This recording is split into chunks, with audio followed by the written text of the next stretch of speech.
Today, the K-9 unit of the Riverside Police Department includes 7 officers and their K-9 partners.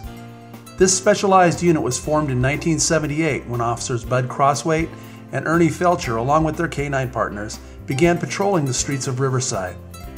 But the notion of a K-9 unit in Riverside occurred much earlier in a walnut grove near an isolated home. It was September 4th, 1958.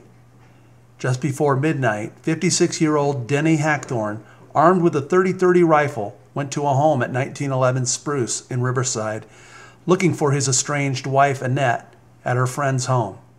When Annette heard Hackthorne arrive, she fled the residence unharmed, but her new suitor, Urkel McBee, wasn't so lucky.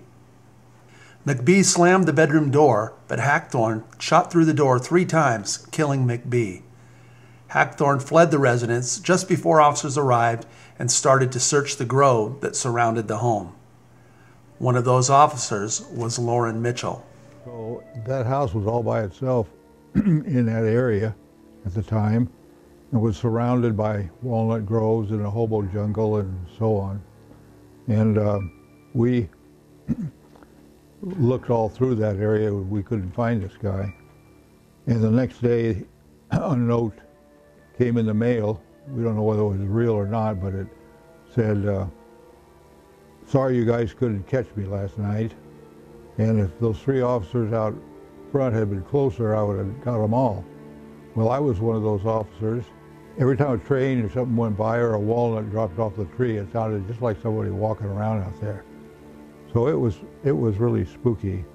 And that's when I got to thinking and ran it by some of the guys that, hey, if we'd had a dog out here tonight, we could have sent that dog in to search that walnut grove and not put an officer at risk. Officer Mitchell approached Chief of Police Jack Bennett and proposed using a trained police dog to assist field officers. Mitchell knew Lee Duncan, the man who owned and trained legendary film dog Rin Tin Tin, and asked him for his help in selecting and training a dog that could be used for police work.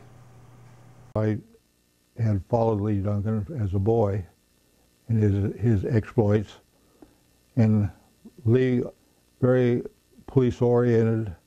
What do we do? He guided me. He said, go out and look at that dog out back and see what you think. So I went out back, and there was Pal. He was all black, and we thought that was great, because that's what we wanted, was a dog that could be concealed easy. And I said, well, that'd be great. What do we do to get this program rolling? He says, I'm going to turn him over to you, and you treat him right, take him through the training, and we'll see what happens. Mitchell and Pal began training whenever and wherever they could. Officers volunteered to play the bad guy and took bites from Pal. So Pal rode around with me, and I started training him first with a special collar. When he put that collar on, he knew we were going to work. When we get through with the work or our shift, we'd take the collar off and let him run with the guys and so on. And we had some great instances.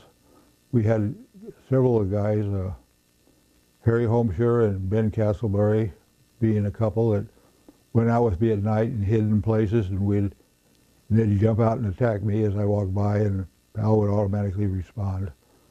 So that worked out pretty good. More and more officers began to see the benefit of Pal's abilities and called for Officer Mitchell and Pal's assistance. Another incident at the auditorium where they had a dance, it's turned into a major disruption. And at that time, the freeway wasn't finished.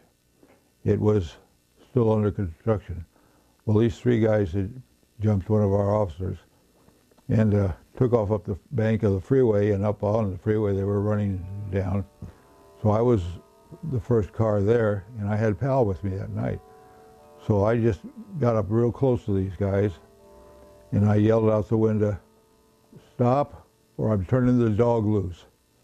And they all 3 stopped and put their hands up in the air. Pal was retired in 1959 after the City Council voted against expanding the program because of liability concerns. He was doing nothing but good work, no incidents.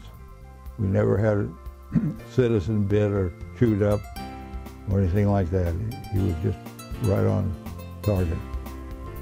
The existence of today's Riverside Police Department K-9 unit is due in large part to the early work of Officer Loren Mitchell and the RPD's first K-9 cop, Pal.